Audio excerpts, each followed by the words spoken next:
আকাশবাণী কলকাতা জেলার চিঠি পুরুলিয়া থেকে লিখেছেন আমাদের সংবাদদাতা অনির্বাণ বন্দ্যোপাধ্যায়। টানা বৃষ্টিতে রীতিমতো সমস্যায় পড়েছেন পুরুলিয়া জেলার মানুষ। বর্ষা ঋতুর একেবারে প্রথম থেকেই প্রায় টানা বর্ষণ হয়ে চলেছে জেলা জুড়ে। জেলা কৃষি দপ্তর সূত্রে জানা গেছে, জুন জুলাই মাসে স্বাভাবিক বৃষ্টিপাত যেখানে 551 মিলিমিটার, সেখানে এবার এই 2 মাসে বৃষ্টি হয়েছে 1049 মিলিমিটার, যা স্বাভাবিকের তুলনায় প্রায় 90% বেশি। আগস্ট মাসে স্বাভাবিকের তুলনায় বৃষ্টি অনেকটাই বেশি হয়েছে বলে খবর। অতিরিক্ত বর্ষণের জন্য পাহাড়ি এলাকার পথঘাটের অবস্থা চূড়ান্ত বেহাল হয়ে পড়েছে। ধস নেমে বহু রাস্তা চলার অযোগ্য হয়ে উঠেছে, আবার বহু কজওয়ের ওপর দিয়ে বইছে জল। বেশ কিছু মানুষের মৃত্যুও হয়েছে নদীতে ভেসে গিয়ে। সম্প্রতি বান্দোয়ানে একটি যাত্রীবাহী পিকআপ ভ্যানও নদীতে ভেসে যায়। সৌভাগ্যক্রমে চালক ও যাত্রীরা বিপদ বুঝে নেমে যাওয়ায় প্রাণে বাঁচেন তাঁরা। দেশের অন্যান্য অংশের সঙ্গে পুরুলিয়া জেলাতেও বিভিন্ন অনুষ্ঠানের মধ্যে দিয়ে পালিত হল ৭৯তম স্বাধীনতা দিবস। এদিন কেন্দ্রীয় ও রাজ্য সরকারি দপ্তরগুলি ছাড়াও স্কুল, কলেজ, বিভিন্ন ক্লাব ও বেসরকারি সংস্থায় উত্তোলিত হয় জাতীয় পতাকা। হর ঘর তিরঙ্গা কর্মসূচির আওতায় বাড়ি বাড়ি জাতীয় পতাকা তোলার জন্য সাধারণ মানুষের উৎসাহ ছিল চোখে পড়ার মতো। জেলার সিধো কানহো বিরসা বিশ্ববিদ্যালয়ে এটি মনোজ্ঞ অনুষ্ঠানের আয়োজন করা হয়। দেশের স্বাধীনতা সংগ্রাম এবং পুরুলিয়া জেলার ভূমিকা নিয়ে বক্তব্য রাখেন বক্তারা। পঞ্চদশ জাতীয় অঙ্গদান দিবসে সাধারণ মানুষকে অঙ্গদানে উৎসাহিত করতে বিশেষ উদ্যোগ নিল পুরুলিয়ার দেবেন মাহাতো মেডিকেল কলেজ হাসপাতাল।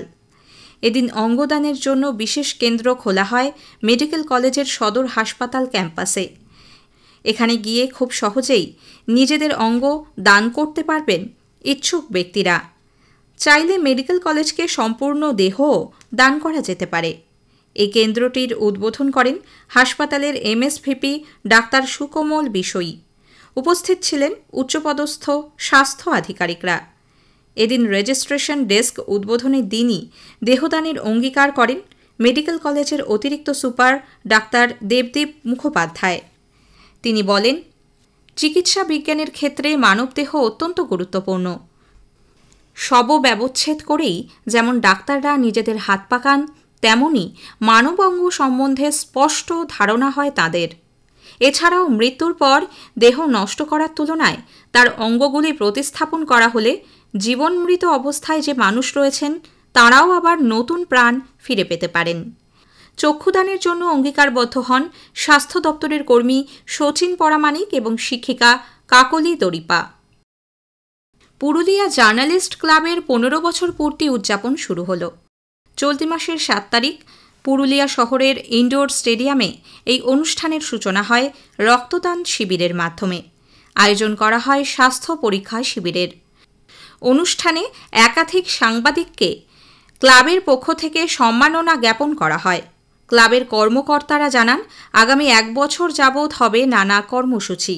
বিশেষ করে মরণোত্তর দেহদান, অঙ্গদানের মতো কর্মসূচি নিয়ে নিবিড় প্রচার করবে সাংবাদিকদের এই সংগঠন। এদিন অনুষ্ঠানে উপস্থিত ছিলেন জেলার পুলিশ সুপার অভিজিৎ বন্দ্যোপাধ্যায়, পুরুলিয়া পুরসভার চেয়ারম্যান নবেন্দু মাহালি। তাঁরা দেহদানের জন্য ক্লাবের এই উদ্যোগকে সাধুবাদ জানান।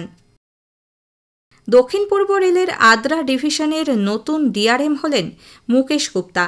তিনি পূর্বতন ডিআরএম সুমিত নারুলার স্থলাভিষিক্ত হলেন। গত মঙ্গলবার দায়িত্বভার গ্রহণ করেন তিনি। এরপরই ডিভিশনের গুরুত্বপূর্ণ স্টেশনগুলি পরিদর্শন শুরু করেন নতুন ডিআরএম। তিনি বলেন, ডিভিশনের উন্নয়নের জন্য যে কাজ চলছে তা ত্বরান্বিত করাই লক্ষ্য রয়েছে তাঁর। জেলার চিঠি শেষ হল। পুরুলিয়া থেকে পাঠিয়েছেন আমাদের সংবাদদাতা অনির্বাণ বন্দ্যোপাধ্যায়।